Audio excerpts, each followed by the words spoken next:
-4-5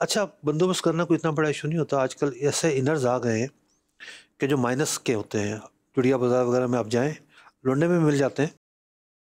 تو ایسے لباس ہوتے ہیں جو زیادہ موٹے نہیں ہوتے، تو وہ جو لباس ہیں وہ آپ پہنیں گے تو سردی نہیں لگتی. اچھا اسی طریقے سے کوٹ ہے. کوٹ میں جب ہم نے ترکی کا سفر کیا تو ہمارا تجربہ یہ ہوا کہ ہمارے کوٹ فیل ہو گئے.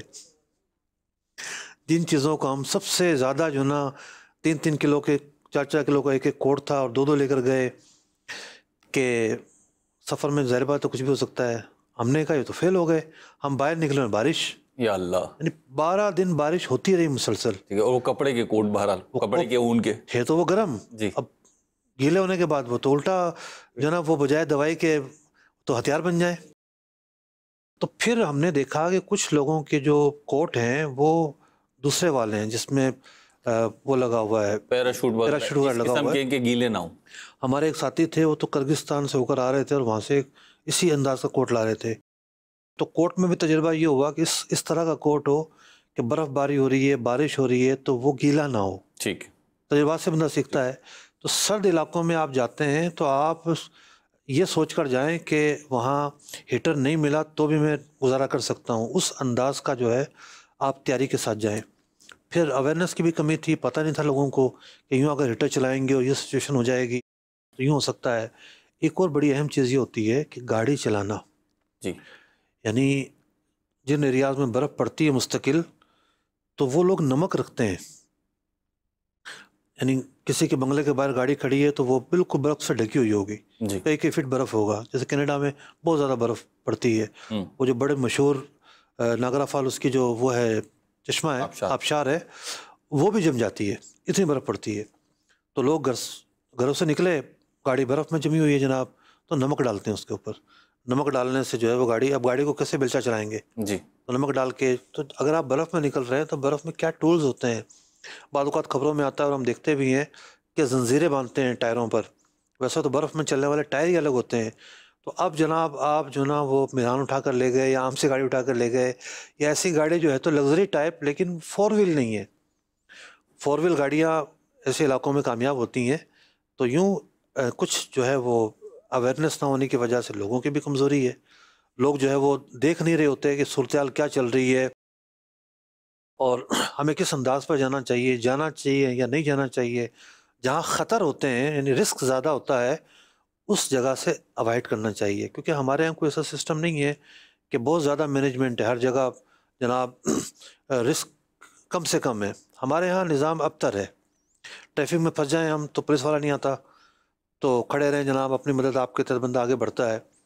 تو یوں رسک فیکٹر کو سامنے رکھتے ہوئے اپنے فیصلے کرنے چاہیے.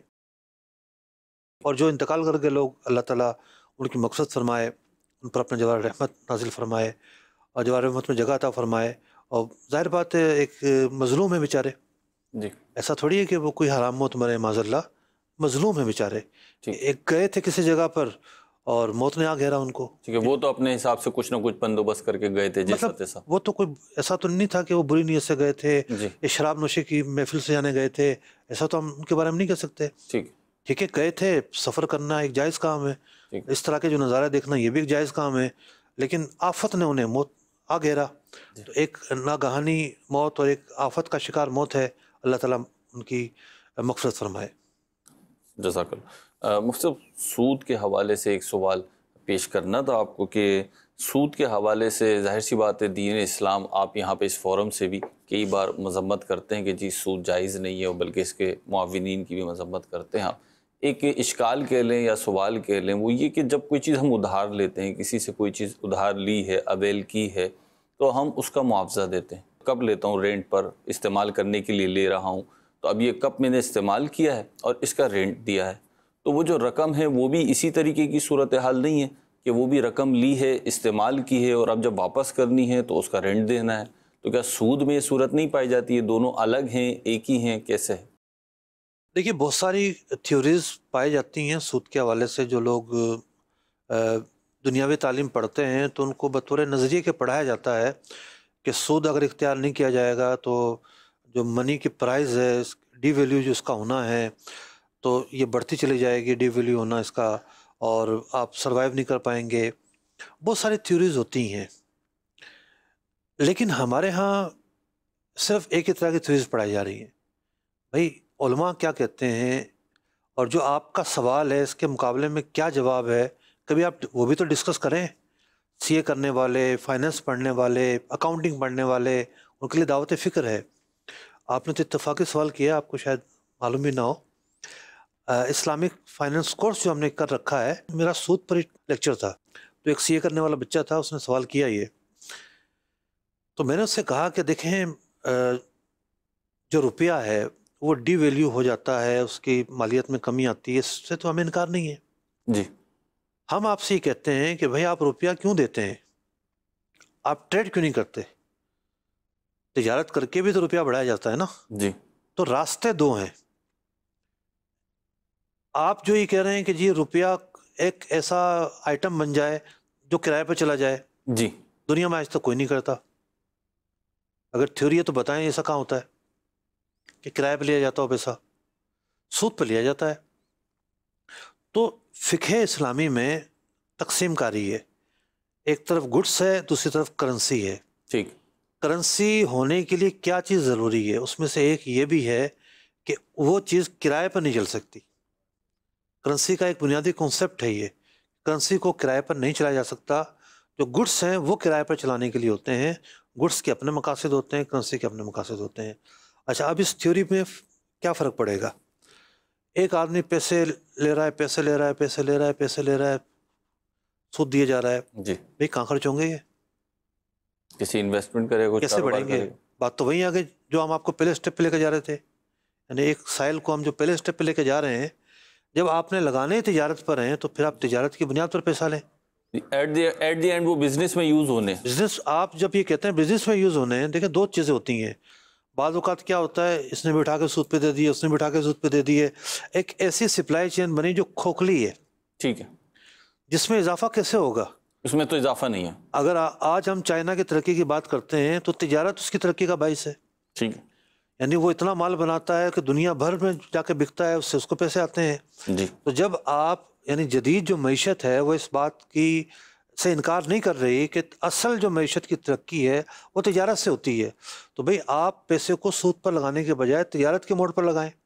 جب تجارت کے موڑ پر وہ آئے گا پہلے دن سے ہی، تو ایک حلال راستے پر سفر شروع ہوگا. اور اسی کے مطابق سارے جو ہے نا جتنی بھی ٹرانزیکشنز ہیں، جو ٹریڈنگ موڈ ہیں، جو ٹریڈنگ کے طریقہ کار ہیں، وہ اسی کے مطابق ہونے چاہیے. ٹھیک. کال کی طرف بڑھتے ہیں، پہلی کال آپ کی شامل کرتے ہیں. جی جی سر، وہ میرا یہ مسئلہ ہے، میں بھینسیں لیتا ہوں سر 1 لاکھ کی، اور 1 سال چرا پلا کر 2 لاکھ کی واپسی اسی مالک کو دیتا ہوں. یہ جائز ہے یا ناجائز ہے؟ تھوڑا یہ تشریح کر دیجیے گا، مہربانی ہوگی. صحیح، جو طریقہ کار آپ کا ہے یہ طریقہ کار تو مناسب نہیں ہے، جائز نہیں ہے. بلکہ اس کی وجہ یہ ہے کہ اس طریقہ کار کے اندر وہ 2 لاکھ کی نہیں ہوئی تو پھر کیا ہوگا؟ وہ مر گئی تو پھر کیا ہوگا؟ بیوپار کے اندر بھاؤ کم زیادہ بھی ہو جاتا ہے. جی ٹھیک ہے. تو آپ نے بھینس لی ہے مزدوری پر، تو مزدوری پر جو جانور لیا جائے اس کے لیے ضروری ہے کہ مزدوری متعین ہو. آپ کی مزدوری متعین نہیں ہے، یہ طریقہ کار ٹھیک نہیں ہے. اس کے بجائے یہ ہونا چاہیے جو بھینس 1 لاکھ کی آ رہی ہے، 50,000 روپے بھینس خریدنے والا آپ کو قرضہ دے دے. بھینس خریدنے والا اور آپ دونوں مل کے آپ نے 1 لاکھ کی بھینس خریدی، اب آپ کی دونوں کی ہے. اب یہ جتنے کی بھی جائے گی آپ دونوں اس کے مالک ہیں، نفع دونوں میں تقسیم ہوگا. اچھا اس کام میں ہوتا بھی یہ ہے میروز بھائی جی کہ یہ جو صاحب ہیں اس فیلڈ کے لوگوں کو گوالا کہتے ہیں. ٹھیک ہے. انویسٹر اگر بھینس خریدے گا نا تو گوالا ساتھ جائے گا، صحیح گوالا ساتھ جائے گا منڈی میں، یعنی پہلے دن سے وہ شامل ہے. صحیح. جو میں عرض کر رہا ہوں کہ قرض دے دیا جائے، یہ پاسبل ہے. ٹھیک ہے. ایسا نہیں کہ بھینس خرید کے اس کو بھیجی جاتی ہے، یا تو اس کو بول دیں گے یا وہ اس کے ساتھ جائے گا، اس کو ریٹ کا پتہ ہوگا، ٹھیک ہے. اخراجات وغیرہ ہٹا کے پھر جو نفع ہوگا اس کو یہ تقسیم کرتے ہیں لوگ. جو طریقہ میں نے عرض کیا اس پر عمل کیا جا سکتا ہے. ٹھیک ہے. مقصد اسی طریقے سے ایک معاملہ یہ بھی ہوتا ہے بعض اوقات، کاروبار تو باقاعدہ نہیں ہے لیکن کسی کو رقم کی ضرورت ہوتی ہے، تو وہ اس طریقے کے معاملات مارکیٹ میں نے سننے میں آئے کہ جناب ایک چیز خریدوائی، اور خریدوائی اس بہاف پہ کہ میں تم سے اتنے کی لے لوں گا. یعنی مثال کے طور پہ موبائل فون ہے، اب یہ میں نے کسی سے خریدا 1 لاکھ کا اور پھر میں اس کو 2 لاکھ کا دے دوں گا. یہ خریدا ہی اس لیے ہے کہ میں 1 لاکھ کا لے کر اور 2 لاکھ کا اسے دوں گا تو اس طریقے سے جو 1 لاکھ روپے چاہیے تھے میرے پاس وہ آ جائیں گے. تو کیا اس طریقے کی خرید و فروخت کو ہم تجارت کا نام دیں گے یا نہیں دیں گے؟ بڑا اہم سوال ہے. تجارت ہوگی بالکل، تجارت نہ ہونے میں کیا ایشو ہے؟ تجارت ہے یہ بالکل خالصتاً. 4 سے 5 ایسی پروڈکٹس ہیں شریعت مطالعہ جو ہمیں دی ہیں، حسب ضرورت ہم اس کو اختیار کرتے ہیں. جیسے ایک بندہ اس کے پاس مال ہی نہیں ہے جی تو وہ استثناء کرے گا، بعض صورتوں میں مال نہ ہونے والا سلم کرے گا. یہ جو آپ نے نام لیا ہے اس کا نام ہے مرابحہ. ٹھیک ہے. چیپٹرز پورے کتابوں میں موجود ہیں. تو جو مرابحہ کا عقد ہوتا ہے، عقد مرابحہ کے اندر اپنی قیمت بتا کر چیز بیچی جاتی ہے کہ بھئی یہ مجھے اتنے کی پڑی ہے، میں آپ کو اتنے کی دے رہا ہوں، اور وہ سامنے والا بعض اوقات دوسرے کی ڈیمانڈ پر خریدتا ہے. وہ کہتا ہے کہ یار میرے پاس پیسے نہیں، آپ کے پاس پیسے ہیں، مجھے چیز خرید کر دے دو نفع رکھ کر اپنا. ٹھیک ہے. تو وہ اپنا نفع رکھ کے اس کو بیچتا ہے. یہ تجارت ہے، بہت اچھا ہے، یہ سود کا بہترین متبادل ہے یہ. ٹھیک. اگلی کال دیجیے. محمد حمزہ اطاری، اور میں ساہیوال سے بات کر رہا ہوں. مفتی صاحب سے میرا سوال ہے کہ یوٹیوب چینل پہ اپنے جو سبسکرائبر ہیں ان کو بیچ سکتے ہیں یا یوٹیوب چینل کو بیچ سکتے ہیں یا نہیں؟ ابھی بھینسوں کا ذکر ہو رہا تھا اور ساہیوال سے کال آ گئی. تو ساہیوال کی بھینسیں پاکستان کی سب سے اچھی بھینسیں سمجھی جاتی ہیں، لیکن خیر یہ سوال تو یوٹیوب کا ہے. متضاد فیلڈ. ہاں اب تو جو ہے وہ نوجوان جو ہیں وہ آئی ٹی سیکٹر کی طرف زیادہ جا رہے ہیں، جی ڈیجیٹل چیزوں میں زیادہ انوالو ہیں. دیکھیں سوال بڑا مارکا تلا رہا ہے، اور اگر آپ مجھ سے سوال پوچھیں کہ میں نے ایک سافٹ ویئر بنایا ہے، کیا میں اس کو بیچ سکتا ہوں، تو میرا جواب ہوگا کہ یس. سافٹ ویئر ایک ایسی چیز ہے، ایسا سافٹ ویئر جو کام کا سافٹ ویئر ہو کہ جس کو خریدا اور بیچا جاتا ہے ہمارے زمانے کے اندر. تو دعوت اسلامی ہے جو پیسے نہیں لیتی. جناب پر اپلیکیشن بنا دی، ساتوں جناب کی اپلیکیشن بنا دی، جس میں آپ تفسیر پڑھتے ہیں، کتابوں کی اپلیکیشن بنا دی، فری آف کاسٹ ہیں. ورنہ جس کی یہ ضرورت ہو اور پیسوں کی ملے تو بتائے اس کو تو پیسے کو خریدنی پڑے گی. اور آج بھی بہت سارے سافٹ ویئر ایسے ہوتے ہیں کہ جو پیسوں کے خریدنے پڑتے ہیں.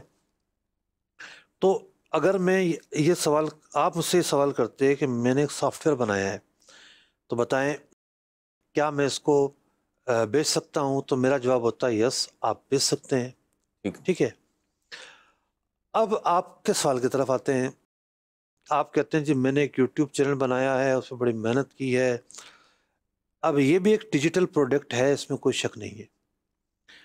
اس ڈیجیٹل پروڈکٹ کے معاملے کے اندر دیکھا جائے گا کہ آپ کے اس چینل کا کنٹینٹ کیا ہے. پتہ چلا کہ آپ نے جو ہے وہ سبسکرائبر بڑھانے کے لیے پتہ نہیں جو ملا، یہاں کا روڑا اور یہاں کی اینٹ سب جناب ملا کے کوئی بنا دیا ہے، جائز ناجائز کا کوئی فرق ہی نہیں ہے. تو جب ایک چیز اپنے کنٹینٹ کی بنیاد پر بیچا جا رہا ہے، کیونکہ اب جو یوٹیوب کنٹینٹ ہے اس کے ایک رائٹس ہیں، آپ کسی کی ویڈیو کو کہیں اور جو ہے وہ نہیں چلا سکتے، اسٹرائک آ جاتی ہے. تو جب کاپی رائٹ آپ کو حاصل ہوئے ہیں تو اس کی اہمیت ہے نا کنٹینٹ کی. تو کنٹینٹ کا جائز ہونا شرط ہے. کنٹینٹ ایسا ہو اس کے مناظر، اس کے جملے، اس کے الفاظ غیر شرعی عنوانات پر مشتمل نہ ہو تو ہم کہیں گے کہ ایک پروڈکٹ ہے، اب ایک جائز پروڈکٹ بن گئی ہے، شرعی خرابیوں سے پاک ہے. تو شرعی خرابیوں سے پاک کوئی پروڈکٹ ہے اور ڈیجیٹل پروڈکٹ ہے، اور ایسے پروڈکٹ ہے کہ جو ہماری ضرورت بھی ہے. ٹھیک ہے. آپ کہیں گے کرپٹو، میں کہوں گا کیا ضرورت ہے بھائی ہماری، بتاؤ تو صحیح، اسے کون سی چیز خریدی جائے گی. ایک بٹ کوائن کے اندر جو ہے آپ خریدنے جائیں گے 70-80 لاکھ روپے کا آپ کو ملے گا. کیا ملا آپ کو؟ ایک کوڈ ملا. جی ایک ڈیجیٹل کوڈ ہے. کوڈ ملا. ابھی 70-80 لاکھ روپے کی فیکٹری لگائیں آپ. ٹھیک ہے. سینکڑوں مزدوروں کو روزگار ملے گا، پروڈکٹ بڑھے گی، آپ ایکسپورٹ کریں گے، جی ڈی پی بڑھے گی، ملک کو فائدہ ہوگا، ڈالر آئیں گے، پوری رولنگ اس کی پیدا ہوگی. 70-80 لاکھ روپے اٹھا کے آپ نے کوڈ میں ڈال دیے تو وہ تو کوئی ضرورت نہیں ہے ہماری. تو یہ جو ہے نا اس طرح کے جو کنٹینٹ ہیں بہت ساری چیزوں کی ضرورت ہے. ٹھیک ہے. تو یوں ایک پروڈکٹ تو ہے ڈیجیٹل پروڈکٹ، بہت ساری ایسی پروڈکٹس ہیں جس کو ہم خریدتے اور بیچتے ہیں. جیسے آپ ویب سائٹ اگر آپ کی ہے، آپ نے سرور خریدا ہوا ہے، جو کمپنیاں ہوتی ہیں وہ اپنے نام سے ای میل جو ہے نا وہ آئی پی خریدتی ہیں. تو ڈیجیٹل ہونے کا مطلب یہ نہیں ہے کہ وہ ناجائز ہو جائے گی، ڈیجیٹل ہونے کا سینیریو دیکھا جائے گا. ہم دیکھیں گے کوئی سٹہ تو نہیں ہے، کوئی دھوکے بازی تو نہیں ہے، کوئی فراڈ تو نہیں ہے. ابھی کرپٹو پہ آیا ہے فراڈ، جی کرپٹو کے نام پر آیا ہے، کرپٹو کا فراڈ تو نہیں ہے، خیر وہ کرپٹو کے نام پر ہوا ہے کہ جی کو 17-18 ارب روپے کی کہانی چل رہی ہے کہ اس کا جی فراڈ ہوا ہے. جی یہ جو پروڈکٹ آپ کی دیگر سے ممتاز ہے، تو اس میں سمجھتا ہوں کہ اگر کوئی بیچتا ہے ان شرائط پر جو میں نے بیان کی ہے تو اس میں کوئی حرج نہیں ہوگا. ٹھیک، اگلی کال دیجیے. پچھلے ایک سلسلے میں آپ سے ایک سوال کیا تھا، آپ نے ماشاءاللہ جواب عطا فرمایا، تو ہم نے اس کا ایک ویڈیو کلپ بنا کر اپنی جو مارکیٹ ہے اس کے گروپ میں شیئر کیا، تو کچھ اس پہ اعتراضات اور کچھ جواب بھی اس پہ آیا. تو وہ سوال یہ تھا کہ جو چھلائی کا کام کرتے ہیں گولڈ کی مارکیٹ میں، تو اس میں جو چھلائی کرنے والا کاریگر ہوتا ہے اس کو اسی میں سے اجرت دی جاتی ہے کہ آپ اس میں سے اپنی اجرت بھی کاٹ لیجئے گا اور باقی جو بچے سونا ہمیں دے دیجیے گا. تو ایسا ہی عرف چل رہا ہے. اس پہ بعض لوگوں نے یہ اعتراض کیا کہ جب دینے والا، کام کرانے والا اور کام کرنے والا دونوں راضی ہیں کہ ہم ٹھیک ہیں، تو پھر مفتی صاحب نے ایسا کیوں کہا کہ یہ درست نہیں ہے؟ اور دوسرا، کیا اگر دونوں راضی ہوں تو کیا پھر ایسا ہو سکتا ہے؟ اور اگر اس کا درست طریقہ کیا ہونا چاہیے؟ اگر سونے ہی کی شکل میں وہ کاریگر بھی اور وہ دینے والا بھی اجرت دینا چاہے تو کیا طریقہ کار ہو سکتا ہے؟ دیکھیں، پہلی بات تو یہ ہے کہ ہر جگہ رضامندی نہیں چلتی. ہم شریعت کے اصولوں کے پابند ہیں. شریعت کے جو اصول ہیں ان کو سامنے رکھ کے ہم یعنی ایک عالم دین یا مفتی کو جائز و ناجائز بتانا ہوتا ہے. ایک یہ مسئلہ کہلاتا ہے کفیز تاہان کا، اور تاہان چکی کو کہتے ہیں. تو چکی کا آٹا، یعنی ایک حدیث پاک ہے جس میں پیارے آقا علیہ الصلوۃ والسلام نے منع فرمایا کہ کوئی شخص آٹا پسوائے اور اس آٹے میں سے ہی اجرت دے. تو ایسی کوئی بھی ڈیلز، سینکڑوں ڈیلز پھیلی ہوئی ہیں مارکیٹ کے اندر. مثال کے طور پر جو ہے وہ آٹے کی مثال آپ لے لیں. آپ جو آپ کی مثال تھی وہ بھی یہی تھا کہ جو آپ نے کام دیا اسی میں سے اس کو اجرت قرار دی گئی ہے. اجرت الگ سے مقرر کرنا ضروری ہے. حدیث پاک میں منع فرمایا گیا ہے ایسے طریقے سے کہ جو آپ نے کام دیا ہے اس میں سے ہی آپ اجرت نکالیں. ایک کفیز تاہان کہلاتا ہے، چونکہ ہمیں پتہ نہیں ہے حدیث کس کس چیز کے بارے میں آئی ہے. پورا ایک چیپٹر ہوتا ہے حدیث کی کتابوں میں کہ نبی اکرم علیہ السلام نے ان خریداریوں سے یا ان طریقہ کار سے منع فرمایا ہے. تو ہماری نالج کی کمی ہوتی ہے. سونے میں اگر آپ کو رکھنا ہے تو سونے میں رکھنے میں تو کوئی حرج نہیں ہے. آپ مقرر کر لیں کہ بھئی اس کام کے بدلے اتنے رتی سونا آپ کو ملے گا. الگ سے مقرر کر لیں، وہ ایک الگ سے آپ دیں گے. یہ نہیں کہ جی اس کی جو بھی چھلائی ہوگی اس میں سے جائے گا. ایسا نہ کریں. یہ کرنا جو حدیث پاک میں ممانعت ہے اس میں داخل ہو جائے گا. اگلا سوال دیجیے. جو ریٹائرمنٹ کے بعد گریجویٹی ملتی ہے، پیسہ ملتا ہے، تو اس کو بھی بعض لوگ ناجائز کہتے ہیں. تو اس معاملے میں رہنمائی سے آپ فرما دیجیے. دیکھیں، ہر شخص اپنے پیسے کا حساب رکھتا ہے تو اس حساب میں یہ دیکھنا چاہیے یہ پیسہ کس کھاتے میں مل رہا ہے. ہوتا یہ ہے کہ آپ کی سیلری سے پیسے کٹتے ہیں. پرائیویٹ کمپنیوں میں یہ رول ہوتا ہے کہ جتنے پیسے سیلری سے کٹیں گے اتنے ہی پیسے آپ کی کمپنی بھی ڈالے گی. یہ پیسے دونوں آپ کے ہی ہوں گے. وہ جو آپ کی کمپنی نے ڈالا وہ آپ کے ہی ہو گئے، ایک طرح سے سیلری کا حصہ ہے وہ. اور یہ پیسے پھر اداروں میں انویسٹ ہوتے ہیں، فائننس کے اداروں میں. تو زیادہ تر جو انویسٹمنٹ ہوتی ہے وہ سودی موڈ پر ہوتی ہے، جو سودی سسٹم اس پر ہوتی ہے. تو آپ کے پیسے مثال کے طور پر 2 لاکھ کٹے اور 20 سال کے بعد وہ آپ کو 10 لاکھ ہو کر ملے، تو 8 لاکھ جو آپ کو ملا ہے، جو اضافہ ہوا ہے وہ سود قیمت میں اضافہ ہوا ہے. تو جو منع کیا جاتا ہے وہ اس بنیاد پر منع کیا جاتا ہے کہ وہ سود کی رقم ہے. لیکن جو آپ کی اپنی رقم تھی، وہ کمپنی نے حصہ ملایا یا آپ کی اپنی سیلری سے کٹا، جیسے جو سرکاری ادارے ہیں ان میں صرف ملازم کی سیلری سے کٹوتی ہوتی ہے، ادارے نہیں ملاتے. جو بھی سرکاری ڈپارٹمنٹس ہیں وہاں پر صرف ایک طرفہ کٹوتی ہوتی ہے. پرائیویٹ سیکٹر میں 2 طرف سے اضافہ ہوتا ہے. تو جو اصل رقم ہے وہ آپ لے سکتے ہیں، وہ آپ کی حلال ہے. لیکن جو پرانی رقم ہے واپس کرنے کا طریقہ کار تو نہیں ہوتا. البتہ یہ ہوتا ہے کہ آپ ٹک لگوا سکتے ہیں کہ جی جو سود ہے وہ میں لینا نہیں چاہتا. تو پھر آپ کی جو رقم ہے وہ اس میں اضافہ ہوتا ہی نہیں ہے. آپ اپنی اصل رقم ہی واپس لے لیتے ہیں۔ تو اگر کسی کی جمع ہو بھی گئی ہے تو وصول تو کرے گا، وہ وصول کر کے سود جو اضافہ ہوا ہے وہ خرچ نہیں کرے گا، وہ بغیر ثواب کی نیت کے صدقہ کرے گا، صدقہ واجبہ ہے، جو اصل رقم ہے وہ اس کی حلال ہے۔ موسم نعیم الدین شیخ اشرفی ہیں اور کہہ رہے ہیں نیٹ ورک مارکیٹنگ جائز ہے یا ناجائز؟ لفظ ہے ملٹی لیول مارکیٹنگ، ٹھیک، وہ اور دنیا ہے۔ نیٹ ورک مارکیٹنگ سے کیا مراد ہے بتائیں پہلے کیا ہے؟ ٹھیک ہے، جو ملٹی لیول مارکیٹنگ ہے اس پر تو میرا پورا رسالہ موجود ہے، اس کا مطالعہ کریں، اور وہ جو رسالہ ہے اس میں پوری تفصیل کے ساتھ بیان کیا گیا ہے کہ یہ کیوں ناجائز ہے۔ ٹھیک ہے، اگلی کال کی طرف پڑھتے چلیں، کال دیجیے۔ مفتی صاحب سے میرا سوال یہ ہے، کوئی تحفہ دے تو کبھی مجبوری ہو تو اس تحفے کو سیل کر کے اپنی ذات کے لیے استعمال کر سکتے ہیں پیسے؟ شرعی رہنمائی فرما دیجیے۔ یہ نہ ہو کہ آپ اپنا بیویاں جو ہے نا وہ چیزیں بیچنا شروع کر دیں جواب کے بعد، ٹھیک ہے؟ کیونکہ یہ جو گھروں کا لین دین ہوتا ہے یہ اس کا پس منظر ہی الگ ہوتا ہے۔ تحفہ دیا جاتا ہے مالک بنانے کے لیے، یعنی گفٹ جو ہے سبب ملکیت ہوتا ہے، قبضہ ہو جائے تو قبضہ جب ہو گیا تو سامنے والا اس کا مالک بن جاتا ہے۔ مالک بننے کا مطلب ہے وہ جو چاہے کرے۔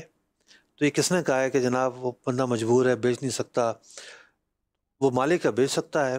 اب جو میں نے گھروں والی بات کی ہے، گھروں میں ایک لمبی سیریز ہے، یعنی منگنی ہوتے ہی تحفے تحائف کا لین دین شروع ہو جاتا ہے۔ ٹھیک ہے، منگنی ہوئی جناب لڑکے والوں کی طرف سے، لڑکی والوں کی طرف سے، پھر ہم دیکھتے ہیں منگنی ٹوٹ گئی تو سارے واپس کر رہے ہوتے ہیں۔ اگر یہ گفٹ ہوتا تو سامنے والا تو مالک بن گیا تھا جی، واپسی کی چیز کی۔ ٹھیک ہے، تو منگنی شادی میں جو رواج ہیں وہ ہر برادریوں کا الگ الگ رواج ہے۔ میمنوں کا الگ ہوگا، اردو سپیکوں کا الگ ہوگا، پنجابیوں کا الگ ہوگا، بلوچوں کا الگ ہوگا۔ کتنے ایسے قومیں ہیں جو جہیز جو ہے نا لڑکے سے لیتی ہیں، جی، لڑکی جہیز لے کے نہیں آتی، لڑکے کو کہا جاتا ہے کہ تم بناؤ جہیز۔ تو یوں مختلف برادریوں میں ہمارے ہاں مختلف رواج ہیں۔ کچھ برادریوں میں یہ رواج ہوتا ہے کہ طلاق ہو جائے تو سب چیزیں واپس لینی پڑتی ہیں۔ یہ وہاں ہوتا ہے جہاں خاص سرات نہیں ہوئی، جیسے پہلی رات کو شوہر جو گفٹ دیتا ہے وہ ہمارے ہاں گفٹ ہے، اس سے ملکیت ثابت ہو جائے گی اور وہ واپسی نہیں ہوتی۔ لیکن جو بریوا چڑھاوا جو میکے سے جو سسرال سے طلاق وغیرہ کے بعد یہ چیزیں پھر واپسی ہوتی ہیں، تو اس کا مطلب یہ ہے کہ وہ گفٹ نہیں ہوتا۔ تو یہ ایک بریک لگانے کی وجہ تھی کہ یہ جو معاملات ہیں یہ تھوڑے الگ ہیں، اور عام ایک زندگی ہے، کسی کی برتھ ڈے ہوئی ہے اور کوئی گفٹ لے کر آ گیا، جی، نیا گھر بنوایا گفٹ لے کر آ گیا، تو اس کے احکامات الگ ہیں۔ اچھا، اسی طریقے سے شادی کے موقع پر جو نیوتا دیا جاتا ہے، اور بھی کوئی نام ہے اس کا نیوتے کے علاوہ؟ سلامی کہتے ہیں ہم، سلامی اور چیز ہوتی ہے، بس پھر شادی پہ سلامی بھی ہوتی ہے۔ سلامی تو گفٹ ہی ہوتی ہے کہ جی، بھئی رشتہ دار دولہا کو کچھ دے رہے ہیں، جی، وہ سلامی ہوتی ہے۔ نیوتا یہ ہوتا ہے کہ شادی کھانے آئے ہیں تو لفافہ دے کر جائیں گے۔ جی، اب اس لفافے میں بھی دو عرف ہیں، بہت ساری برادریوں میں یہ قابل واپسی ہوتا ہے، ٹھیک ہے، باقاعدہ رجسٹر بنا کے رکھے ہوتے لوگوں نے، ہم نے ان کی شادی میں اتنے پیسے دیے تھے، جی، ٹھیک ہے، یعنی وہ ایک وقتی طور پر قرضہ دیا جاتا ہے کہ بھئی ہم نے آپ کو دے دیا، ہماری کبھی ہوگی تو آپ دے دینا، ٹھیک ہے، تو وہ قابل واپسی ہوتا ہے ٹھیک ہے، بعض برادریوں میں۔ صحیح ہے، بہت سارے گھرانوں میں قابل واپسی نہیں سمجھا جاتا، ٹھیک، پھر شخصیت وائز بھی فرق ہوتا ہے۔ تو یوں یہ ہے کہ اب میں گیا پچھلے دنوں کسی کے پاس، بچے کو پیسہ دینے لگا، کہنے لگے آپ نے اس بچے کے باپ کی جو شادی میں شرکت کی تھی نا، جو لفافہ دیا تھا وہ آج تک ہم نے رکھا ہوا ہے۔ میں کہا بھائی رکھنے کے لیے تھوڑی تھا، وہ کچھ استعمال کریں۔ تو یوں اپنے اپنے کچھ لوگ ہوتے ہیں جن کا دینا ہو سکتا ہے معمول سے ہٹ کر سمجھا جاتا ہو، لیکن دو بڑے عرف ہیں ہمارے ہاں، بعض لوگ قرض سمجھ کر لے اور دے رہے ہوتے ہیں، اور بعض برادریوں میں قرض نہیں سمجھا جا رہا ہوتا، لیکن اس کے جائز ہونے میں کوئی شک نہیں ہے۔ ٹھیک، ہاں اگر کہیں قرض پر اضافہ مقصود ہوتا ہے تو وہ ایک قابل مذمت پہلو آ جائے گا، عمومی صورت میں ناجائز نہیں ہے یہ۔ بعض لوگ پتہ نہیں کیا کیا بول رہے ہوتے ہیں اس کے خلاف، ایسا نہیں ہے۔ اس سے تحفے میں آپ نے فرمایا ملکیت حاصل ہو جاتی ہے، آپ نے کافی اس کو تفصیل کے ساتھ بیان فرمایا۔ بعض اوقات یوں بھی ہوتا ہے کوئی تحفہ دیتا ہے، اب پھر وہ چاہتا ہے کہ آپ ہی استعمال کریں، مثال کے طور پہ میں گھڑی پہنا ہوں، اچھا اتفاق یہ ہے تحفہ ہی بھائی نے دی تھی، تو اب یہ گھڑی دی کسی نے، لیکن یہ بعض اوقات یہ قید لگ جاتی ہے کہ آپ ہی استعمال کرنا، کوئی اور نہ، اب کسی اور کو دے دی تو پھر اس پہ انبن ہو رہی ہوتی ہے۔ دیکھیں پہلی بات تو یہ ہے کہ تحفے میں اس طرح کی جو شرط ہے وہ باطل ہوتی ہے۔ ٹھیک ہے، تحفہ ٹھیک ہوتا ہے، ٹھیک ہے، اس طرح کی شرط کا جو اعتبار کرنا ہے وہ ضروری نہیں ہے۔ تو تحفہ چونکہ سامنے والے کی ملکیت میں چلا جاتا ہے قبضہ کرنے کے بعد، جی اب وہ اس کا مالک ہے، جو چاہے کرے، اس پہ اعتراض بنتا نہیں ہے۔ بعض اوقات یہ ہوتا ہے کہ بہت محبتوں سے چاہتوں سے دی گئی چیز ہوتی ہے، والدہ نے دی ہے، قریبی عزیز نے دی ہے، بہنوں نے کوئی چیز دے دی، تو ان جی، کی خواہش ہوتی ہے کہ ہم نے جس مقصد کے لیے دی ہے وہ یہی کام کرے، اسی مقصد میں استعمال۔ تو اچھی بات ہے، انگشت نمائی سے بچنا چاہیے، اور دل یعنی سمجھے کہ حوصلہ بڑھانے کا اور دل جوئی کا معاملہ ہے، تو اس میں اس طریقہ کار پر عمل کرنا اچھی بات ہے۔ ٹھیک ہے جی۔ نعیم الدین شیخ اشرفی صاحب، آپ دعوت اسلامی کی ویب سائٹ سے ان کا میسیج آیا ہے، تو یہ رسالہ مفتی علی اصغر صاحب کا ڈاؤن لوڈ وہاں نہیں ہوگا، نیٹ پہ سرچ کر لیں گے جی ایم آئی فتویٰ، مفتی علی اصغر فتویٰ اباؤٹ جی ایم آئی، تو یہ فتویٰ نکل آئے گا۔ ٹھیک ہے۔ مفتی ایک سوال ہے کہ اگر کسی نے کمپنی سے میڈیکل الاؤنس کی مد میں میڈیکل بل وصول کیا ہے اور پھر پیشنٹ کا انتقال ہو گیا لیکن دوائیاں باقی ہیں، تو ان دوائیوں کا کیا حکم ہوگا؟ دیکھیے جب دوائیاں خرید لی جاتی ہیں جی تو وہ تو ملکیت میں آ جاتی ہیں نا، ٹھیک ہے، تو استعمال شدہ دوائیاں تو کوئی بھی واپس نہیں لیتا۔ صحیح، تو دو طریقے ہوتے ہیں، بعض لوگ تو کیا کرتے ہیں پورے رشتہ داروں کا بھلا سوچ رہے ہوتے ہیں، جائیں گے اسپتالوں میں، کھانسی ہو گئی ہے، وہ ہو بھلے نہ، اتنی ساری دوائیاں لے آئیں گے، پھر دوبارہ جائیں گے، پھر دوبارہ جائیں گے، یہ تو ظاہر بات ہے غلط طریقہ ہے، دھوکہ دہی ہے۔ لیکن ریئل پیشنٹ ہو، بعض اوقات 2 خوراک لینے کے بعد دوا کی حاجت نہیں ہوتی، ٹھیک ہے، ایسی سچویشن ہوتی ہے، اس کا مطلب یہ نہیں کہ دوائی واپس کر آئیں جناب۔ تو جو دوائیں ایک مرتبہ آ گئی ہیں وہ تو عرفاً یہ ہوتا ہے کہ بندہ مالک بن جاتا ہے اس کا، ٹھیک، وہ واپس کرنا ضروری نہیں ہے۔ ٹھیک۔ نیکسٹ کال دیجیے۔ یہ بول رہا ابھی گندم کی کٹائی ہے نا، ابھی 3 مہینے اس کو رہتے ہیں نا گندم کی کٹائی کو۔ ابھی میرے پاس ایک بندہ آیا، وہ بولتا 10 بوریاں میں آپ کو دینا چاہتا ہوں کہ 3000 کے حساب سے، ریٹ ابھی نکلا نہیں ہے گندم کا، کیا میں اس کو پیسے دے سکتا ہوں ابھی سے؟ 3 مہینے آپ کے علاقے میں رہتے ہوں گے، ہمارے علاقے میں تو بس آنے والی ہے 20-25 دن کی بات ہے۔ شروعات تو وہیں سے ہوتی ہے نا؟ جی ہاں۔ اچھا، شروعات وہاں سے ہونے کی بھی ایک وجہ ہے، کچھ عجائبات ہیں پاکستان میں۔ جی سورج جو ہے نا ان علاقوں کے قریب سے ہو کے گزرتا ہے، براہ راست سورج گزرتا ہے یا ایک پہلو سے گزرتا ہے، یہ بھی ایک ٹھیک ہے، فلکیات کی وہ ہے، تو شاید ایک وجہ یہ ہو، اسی بنا پر وہ علاقے گرم بھی ہیں۔ ٹھیک، دیکھیں ایک ڈیل وہ ہوتی ہے کہ جس میں سامنے والا آدمی پورے پیسے لے کر آ جاتا ہے کہ مجھے یہ مال چاہیے، سارے پیسے لے لو اور یہ مال مجھے دے دو، اور جس کے پاس وہ آیا ہے اس کے پاس وہ مال نہیں ہوتا۔ جیسا کہ انہوں نے کہا کہ گندم تو ابھی اس کی فصل جو ہے نا زمین میں ہو سکتا ہے بیج میں ہی ہو، 3 مہینے والے کی تو ہو سکتا ہے کمپل بھی نہ پھوٹی ہو، ٹھیک، تو ان کو جانا پڑے گا بے سلم کے طریقہ کار پر۔ اب سلم جو ہے نا وہ ایک نیا نام ہے، ایک نیا لفظ ہے، یہ کیا ہوتا ہے ان کے لیے تھوڑی سی عجیب سی باتیں ہوں گی، لیکن اس عجیب سی باتوں میں ایک عشقیہ پہلو میں بیان کر دوں کہ پیارے آقا علیہ الصلوۃ والسلام نے خود بے سلم فرمائی ہے، اس طریقہ کار کو فرمایا ہے، اس کی ہمیں یوں ترغیب ملتی ہے کہ جو کام آپ نے کیا وہ ہم کریں، تو ہمیں تو سیکھنا چاہیے وہ چیز کیا ہوتی ہے بھائی، سارے دنیا کی تجارت کی معلومات ہمیں ہوں، لیکن پیارے آقا علیہ الصلوۃ والسلام نے کس طریقہ کار سے تجارتیں کی وہ ہمیں پتہ نہ ہو، یہ تو اچھی بات نہیں ہے۔ سلم میں یہ ہوتا ہے کہ آپ کے پاس مال نہیں ہے اور 1 مہینے یا زیادہ کی ادھار ہو، یعنی مال کی ڈلیوری 1 مہینے کے بعد دی جائے گی، آپ کے یہاں تو 3 مہینے تو اچھی بات ہے، 1 مہینے سے کم نہیں ہے۔ پہلی شرط یہ تھی کہ 1 مہینے سے کے بعد کی ڈلیوری ہو، وہ آپ کے یہاں پائی جا رہی ہے۔ دوسری شرط یہ ہے کہ ساری رقم ایک ساتھ دے گا وہ، بالفرض اس کے پاس ساری رقم نہیں ہے، 10 من والی 10 بوری کی رقم ہے تو 10 بوری کا سودا کر لے وہ، پھر بعد میں کرنا چاہتا ہے تو بعد میں کر لے، شرائط پائی جائیں تو۔ 2 شرطیں ہو گئیں۔ تیسری شرط اس کے اندر یہ ہوتی ہے، اگر آپ مجھ سے آج یہ پوچھتے بھئی آم کے باغ کا میں سودا کرنا چاہتا ہوں تو میں یہ کہتا نہیں ہو سکتا۔ تیسری شرط یہ ہے کہ وہ چیز جس کو خریدا اور بیچا جا رہا ہے سودے سے لے کر ڈیلیوری تک مارکیٹ میں اویلیبل ہو، تو گندم تو اویلیبل ہے مارکیٹ میں، جی ٹھیک ہے، اور 3 مہینے بعد بھی اویلیبل ہوگی، لیکن آم کے بارے میں اگر کوئی بندہ آج ڈیل کرنے لگے تو آم تو اویلیبل ہی نہیں ہے اس وقت پاکستان کی مارکیٹ میں۔ تھائی لینڈ ایک ایسا ملک ہے جہاں 12 مہینے آم ہوتا ہے، اور تھائی لینڈ کا آم بڑے ملکوں میں ایکسپورٹ ہو رہا ہوتا ہے، ذائقہ اس کا وہ نہیں ہوتا جو ہمارے یہاں ذائقہ ہے، جی ہمارے یہاں تو اصل ذائقہ ہے آم کا۔ یہ دوسری شرط تھی، یعنی تیسری تھی۔ پہلی یہ کہ 1 مہینے زیادہ کی ادھار و مال کی، دوسری یہ کہ پیسے یکمشت آپ کو حوالے کر دے، تیسری شرط یہ کہ مال سودا ہونے سے لے کے جب تک کہ مال کی سپردگی کا ٹائم نہیں آتا مارکیٹ میں اویلیبل ہو۔ چوتھی شرط وہ ہے کہ جو عام تجارت کی ہوتی ہے، مال کیسا ہوگا، کس قسم کا ہوگا، کون سی جنس ہوگی، پہنچ پہ مال دیا جائے گا کہ اس کو اٹھانا ہوگا، باردانہ کس کا ہوگا، تول اگر ہوتا ہے تو تول کی مزدوری کس کی ہوگی، یہ جو سب چیزیں ہیں، جو یہ وہ کامن چیزیں جو ہر ٹریڈنگ کے اندر سمجھی جاتی ہیں ضروری، ان چیزوں کو فالو کرتے ہوئے یہ 4 بنیادی چیزیں میں نے بیان کر دی ہیں، ان کو پورا کرتے ہوئے یہ خریداری ہو سکتی ہے۔